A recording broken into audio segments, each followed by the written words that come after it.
Halo anak-anak yang kami sayangi dan kami cintai. Kali ini berjumpa lagi dengan Ibu Tri Atika Banjarnahor. Ibu akan membahas materi sosiologi kelas 12 semester ganjil dengan judul Teori Perubahan Sosial.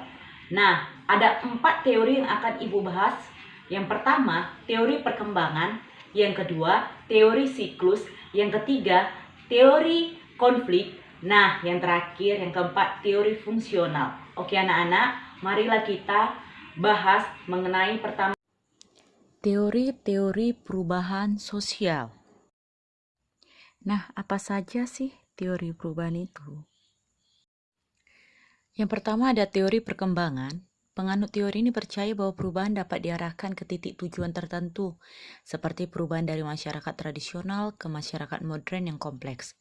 Masyarakat tradisional menggunakan peralatan yang terbuat dari bahan seadanya melalui proses pembuatan secara manual. Teknologi ini kemudian berkembang menjadi teknologi canggih yang pada intinya bertujuan mempermudah pekerjaan manusia. Nah, pola perubahan ini dapat digambarkan seperti gambar di bawah ini. Nah, di gambar pola perubahan menurut teori perkembangan, di sini terdapat jelas pertama ada primitif, tradisional, modern. Nah, dari primitif naik menuju tradisional, naik lagi menuju modern, di mana perubahan sosial menurut pola linier, masyarakat berkembang dari semula primitif, tradisional, dan menjadi modern. Nah, di pola ini, masyarakat terus berkembang menuju yang lebih maju. Selanjutnya ada teori siklus, di mana proses pertumbuhannya mirip yang linier, tetapi bentuknya berputar seperti siklus. Perubahan masyarakat dan kebudayaan manusia pada suatu tahapan mengalami perkembangan pasang surut. Nah, tampak di bawah ini ada gambar teori siklus. Teori siklus melihat perubahan secara sesuatu yang berulang-ulang. Nah, di sini dalam pola perubahan ini tidak tampak batas-batas antara pola hidup primitif, tradisional, dan modern. Nah, di gambar ini jelas terlihat sesuatu yang terjadi secara berulang-ulang. Oke, selanjutnya ada teori konflik. Mengapa aksi demonstrasi sering terjadi? Demonstrasi menunjukkan bahwa terdapat kesenjangan sosial dalam kehidupan masyarakat. Lalu, apakah kaitan demonstrasi dengan perubahan sosial? Nah, selanjutnya Ibu akan memberikan sebuah gambar. Di sini akan terkait dengan teori konflik.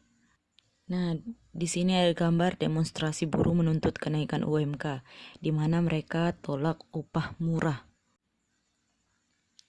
Demonstrasi merupakan bentuk gerakan melakukan perubahan sosial.